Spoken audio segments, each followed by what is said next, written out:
On this edition of Somerville Neighborhood News, Somerville Police promote the public health benefits of gun buybacks, tracking pollution in Union Square to improve air quality, and Circus Arts find a home in the Ville. All that and more tonight on Somerville Neighborhood News.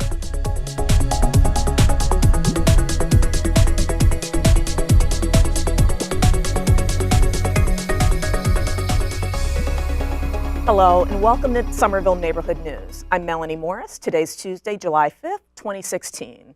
The Somerville Police Department has teamed up with the Middlesex Sheriff's Department and 4 other local communities to begin a regional gun buyback program. It's an opportunity for residents to remove unused and unwanted guns from their homes safely. No questions asked. Reporter Shelley Shue looks into the program and brings us the results of the first gun buyback. Okay, model. CFF duty. We've done gun buybacks in the past, but this is the first time we're doing a regional gun buyback with our community partners. Starting at 9 o'clock in the morning, the event lasted for 4 hours and netted 33 guns in total. Well, we got an assortment of guns. We got some pellet guns, some long rifles, numerous handguns, ranging from antique guns, Revolutionary War reproduction guns, as well as skeet shooting and shotguns.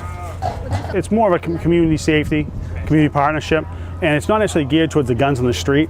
It's more people who have guns in their homes, people who have either inherited homes or they found firearms in the houses, relatives have left firearms to them, maybe a spouse passed away and they had a firearm and the people didn't know what to do with it. You know, I equate it to like a hazardous waste drop off. You have those old paints or old chemicals you need to get rid of, you just don't know where to put them, where to send them, and today was the day to give them to us.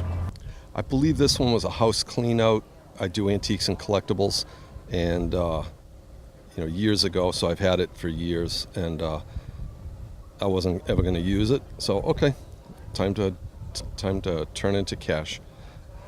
The Somerville Police worked with the local businesses and houses of worship to publicize and fund the event. Participants could remain completely anonymous and receive a $100 gift certificate in exchange for their unwanted firearms. One thing that's really important to note too is that this is a way to build communities for police departments. For Somerville, actually engaging with faith-based organizations and community-based organizations to pull together to organize these gun buybacks is really important for communities. They build communities, they build relationships, and they show that they care about their community. So it's a great way for law enforcement, faith-based and community organizations to work together. The Middlesex County Sheriff's Office under Sheriff Kokkinogenis had been running buyback events for the last 2 years. The sheriff realized the benefit of getting local police departments more involved under a regional buyback program. Since we've begun these the last year and a half or 2 years, these have been very effective. Before this last recent slew, we've taken about 300 guns off the street. With this last regional approach with Arlington, Belmont, Cambridge, Watertown, and Somerville, we're going to have about perhaps another 150 off the street. So we're talking about, in the last couple of years, taking almost 500 guns out of homes where people didn't want those guns, making them safer, making our community safer, and making those families happier as well. According to the smart gun laws, an intentional firearm caused the death of more than 600 people in 2010. And at least 265 were shot accidentally by kids last year. The sheriff believes expanding the gun buyback program can bring those numbers down locally. It's my hope that as we have a National Drug Take-Back Day, perhaps we can have a countywide gun take-back day where on the same day or the same couple of days, every town will have a gun buyback or a gun take-back effort in their community. And that will bring great results because it will not be just for those people that want to turn it in their community. They might learn about it from another community. They might not be able to make their community's day, but they can make another day. And that's what we found in this recent, more regional approach with the 5 towns we've used, is that more communities are finding out about the existence of this gun buyback through another community's involvement, and then they're able to make one or the other, or from completely outside of any of those communities, they're actually bringing some of the weapons in because they don't want them in their homes. Over there? I don't think I'll do over For there. those who keep guns in their home legally, securing guns and ammunition is key to safety. Yeah, well, if you're going to have a gun at home, you obviously want to make sure it's secure. There's trigger locks, there's barrel locks, there's emptying the firearm itself, unloading the firearm. And especially what I do at home myself, having children, is I keep my ammunition locked up, secure differently than when the firearm is. You may, get access to my firearm, although it's unlikely because it's locked in a lockbox. But if somehow you do get access to that, you don't have the ammunition that goes with it. So you separate the ammunition from the firearm. For Somerville Neighborhood News, I'm Shali Shu. If you have a gun or ammunition that you would like to get out of the house, the Somerville Police Department will arrange an anonymous drop-off at the Washington Street Station. Call the department at 617-625-1600 and ask for Officer Catherine McDade. Next, the Board of Aldermen approved the fiscal year 2017 budget on June 23rd. Public comment during the budget review focused on job training, support for the library, and improvement of the city's playing fields. The new budget includes the reorganization of several city departments, which will create a unified water and sewer department, a fleet division within the DPW, a capital planning and engineering department, and a parks and recreation department. The goal is to create a more streamlined approach to projects. The $208 million fiscal year 17 budget is just over a 5% increase from 2016. At the same meeting, the aldermen discussed a request by the mayor to place a debt exclusion question on the November ballot. Commonly known as Prop 2.5 override, the funds would be earmarked for the Somerville High School construction project. The Finance Committee will review the request and report back to the full board. The aldermen will vote on the ballot request at their July 14th meeting. Of course, we'll be looking more closely at the debt exclusion question in future newscasts.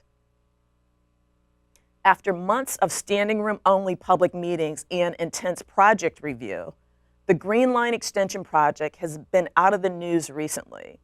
The Mass Department of Transportation and interim project team continue working to get the GLX back on track since the Massachusetts Department of Transportation and MBTA Fiscal and Management Control Boards gave the project a conditional green light in early May. The interim project team updated the boards on their progress in late June. The most crucial step is the Federal Transportation Administration's review and approval of the redesign project. That review has begun, and the FTA has given their initial feedback. FTA approval is necessary to release almost $1 billion in federal funds. While that review is underway, the interim team is wrapping up construction projects already underway, developing job descriptions and recruitment plans for the key leadership positions of the GLX program management team, and meeting with stakeholders and residents to resolve issues. And of course, we'll keep you up to date. Next up, researchers at Tufts University have been studying the connection between air pollution and cardiac health in communities near highways for the past 5 years.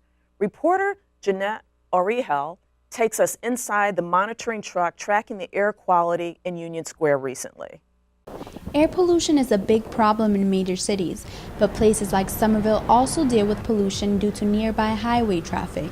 The cities that have the most highway traffic and the most motor vehicle traffic, and those are Somerville and Chelsea, and they also have the most immigrants and the most population density.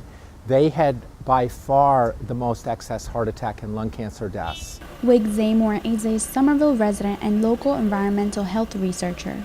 He says those living within 100 meters of a highway or high traffic area have a 50% or greater chance of dying of a heart disease or lung cancer.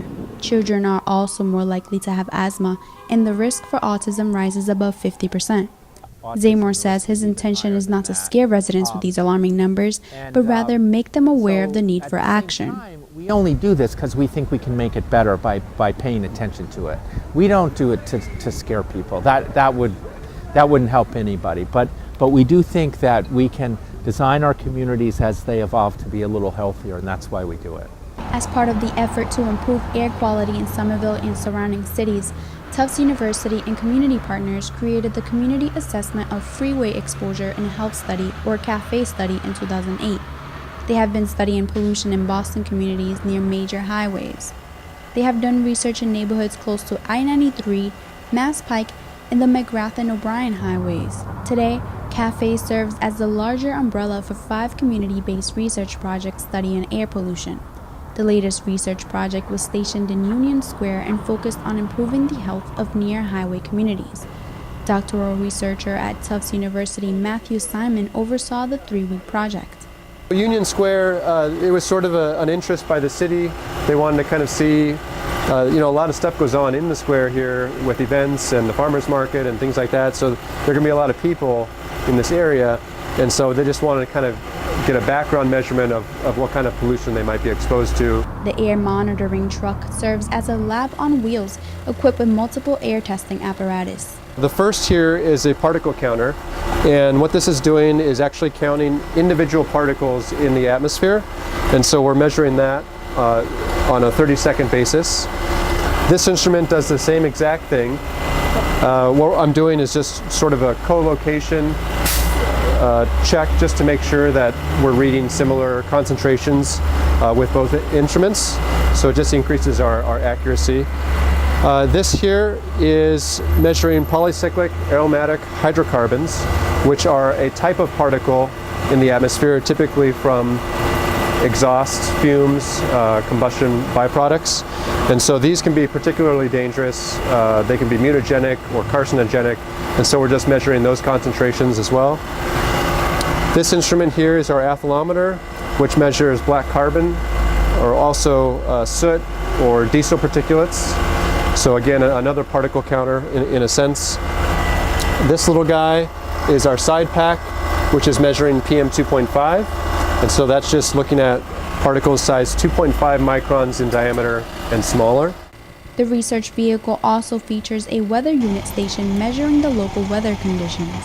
This is an issue that's not very well understood by a lot of people. When Environmental Protection Agency started in 1970, they actually focused on these kinds of things, but they made some quick progress by taking lead out of gasoline. That was really important, and they got some of the engines a little cleaner. But the last 30 years, they've mostly focused on the regional pollution, and they forgot about the people who are really next to these high levels of traffic, or ships, or airports, or trains. Making those who live near highways more aware of where air pollution is and where the patterns are around their neighborhoods gives residents the information they need to take action against air pollution. Because for most adults, the exposures they get are mostly inside. In the past, researchers working with Tufts and CAFE have done studies to test air filtration units inside residents' homes to determine a connection between highway proximity and health risks and illnesses related to pollution. Due to that research, they found levels of ultrafine particles found in diesel exhaust were drastically elevated near highways. They also found low-income and minority populations who are not able to afford living further from the city were disproportionately affected. In Somerville, the project hopes to influence the creation of municipal policies that will reduce the exposure to ultrafine particles near highways. The thing with all the air pollution is a lot of it really depends on the wind conditions. And so, as you can see, looking out on the street here, there's a lot of vehicle traffic. So when the wind is coming from that direction, I would expect there to be a lot higher concentrations of all these pollutants.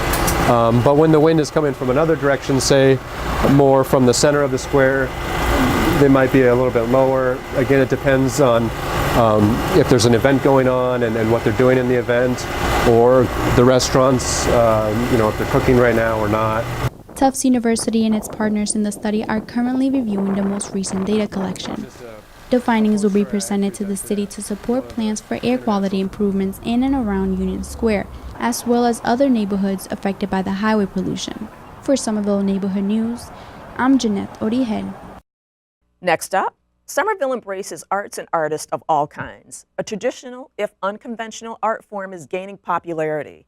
Circus arts. From aerials to acrobatics, juggling to stilt walking, opportunities to learn these skills are growing in Somerville.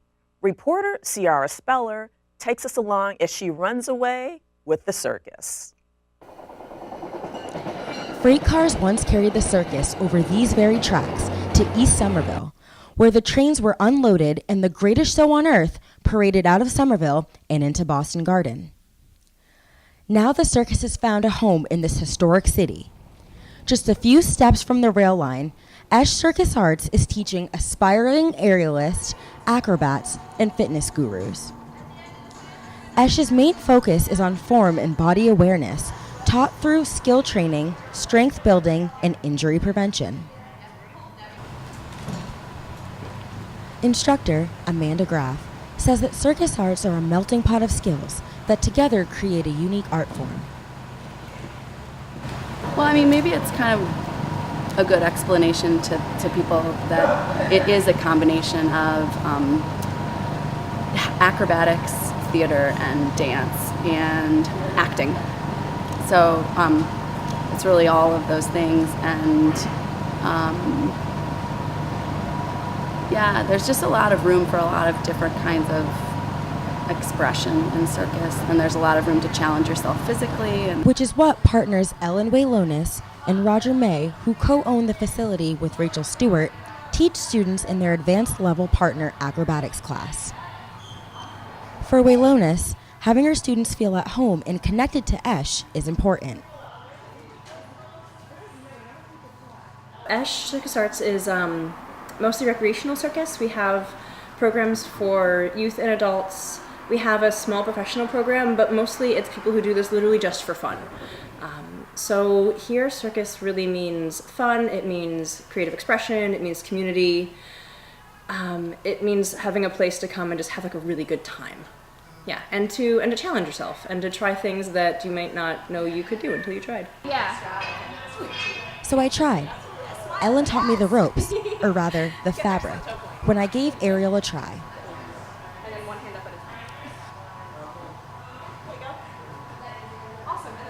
Circus doesn't always mean highly technical moves and elaborate equipment. Sometimes all you need is a hat or a mat. At parks throughout Somerville, the nonprofit Open Air Circus builds skills and community for children of all ages. So in 1986, some of the parents of the community and a local artist got together and thought that it would be great to have some sort of program for kids. So they hired a couple local artists, namely a clown, a stelter, and a juggler, and they put together a program that then carried on for another year, and then 2 years became 3 years became 4, and soon enough we had 30 years under our belt. Open Air encourages neighborhood participation to create relationships while fostering leadership and self-esteem. Popi Kokkinogenis has spent her childhood summers with Open Air.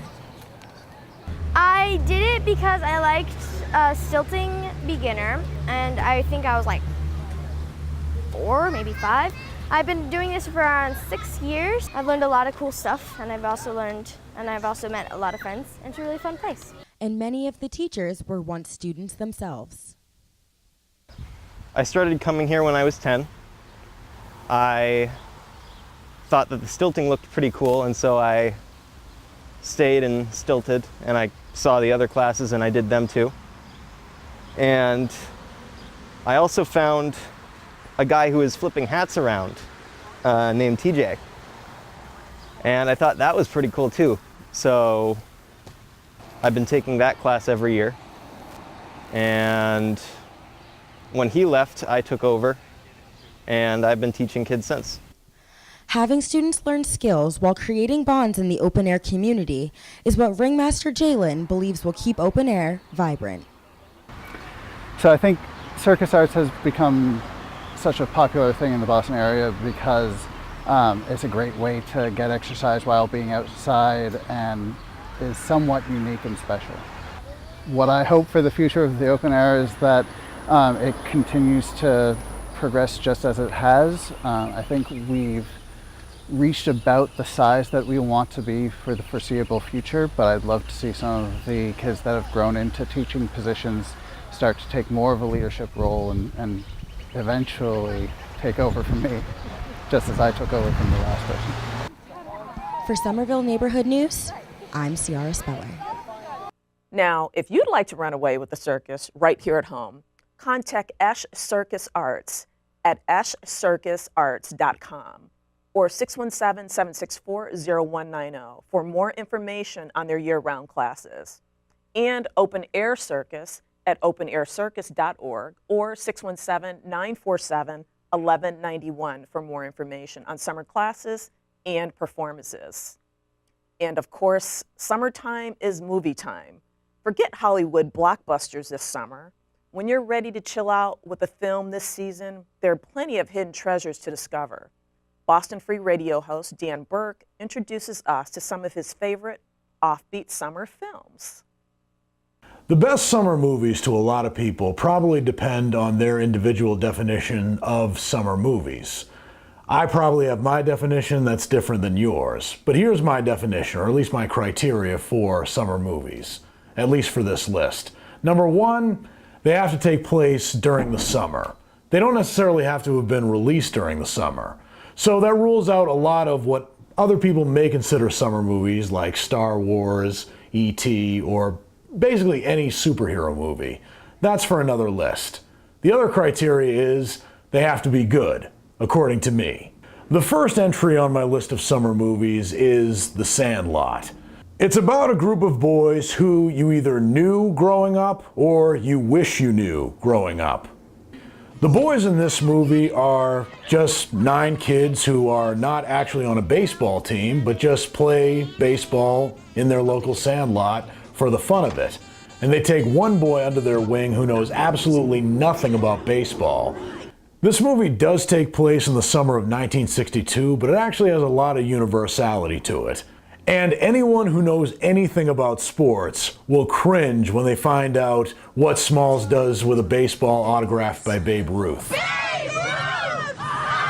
My next movie pick for quintessential summer viewing is one that, when you hear the title, it's probably a given for a summer movie. And that movie is One Crazy Summer. However, despite the fact that the title of the movie is so iconic to summer, it's actually quite an underrated movie, even despite having John Cusack and Demi Moore in it, who at the time were pretty well known for being members of the Brat Pack.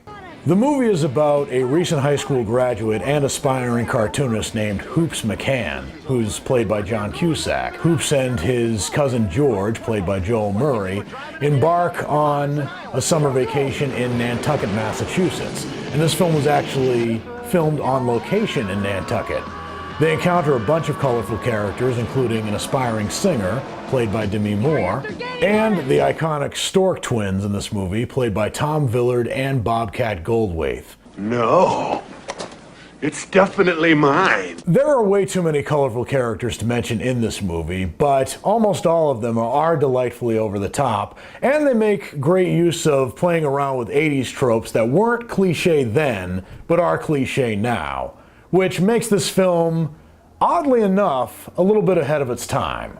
The next movie on my list is one you probably haven't heard of, let alone seen, but it came to my attention actually at a midnight screening at the Coolidge Corner Theater. But this movie is actually available for streaming on Amazon Prime, if you want to check it out there. The movie is The Final Girls, which came out last year. It's not only a good send-up of teen horror films, but it's also a weird combination of Friday the 13th, Army of Darkness, and Pleasantville, which somehow works. The movie takes place present day, and it's about 5 millennial teenagers who go to a midnight screening of a famous slasher horror flick, only to find that they are actually inside the movie. So we're in the movie.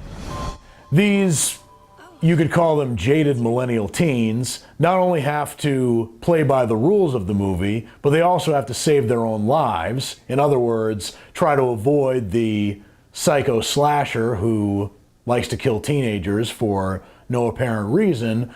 So do they make it out in time? Do they manage to save their own lives before the credits of the movie within a movie roll? Well, I'm not going to give that part away. You're going to have to see it for yourself.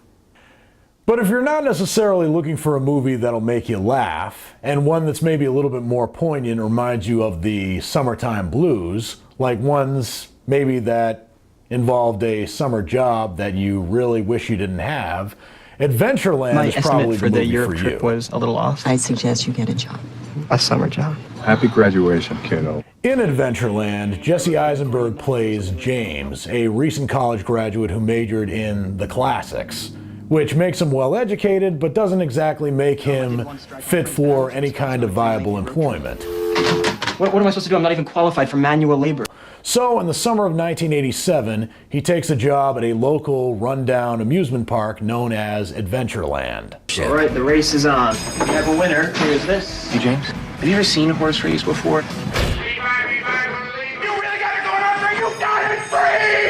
This is how we met. I'm amazed at how tiny my paycheck is. We are doing the work of pathetic, lazy morons. Adventureland should be very familiar territory to anyone who maybe just graduated from high school or college and doesn't quite know what to do with their lives or didn't at the time they graduated. I think I'm probably in that camp, which is why I related to Adventureland a lot. Dan Burke hosts Words on Film, a weekly film review show on Boston Free Radio, a member of the Scat TV family. You can watch Words on Film with Dan at bostonfreeradio.com every Tuesday from 1 to 2 p.m. That's our newscast for tonight, folks. We'll be back on July 19th at 7 p.m. on Channel 3. Check out all of our news stories at somervilleneighborhoodnews.org. Somerville Neighborhood News is a community service production of Scat TV. We invite you to get involved. Visit our Facebook page, Scat TV SNN, to comment. Tweet us at Scat TV SNN. Call us at 617-628-8826 or email us at news@scattvsomerville.org. I'm Melanie Morris. Thanks for joining us, and we'll see you around the neighborhood.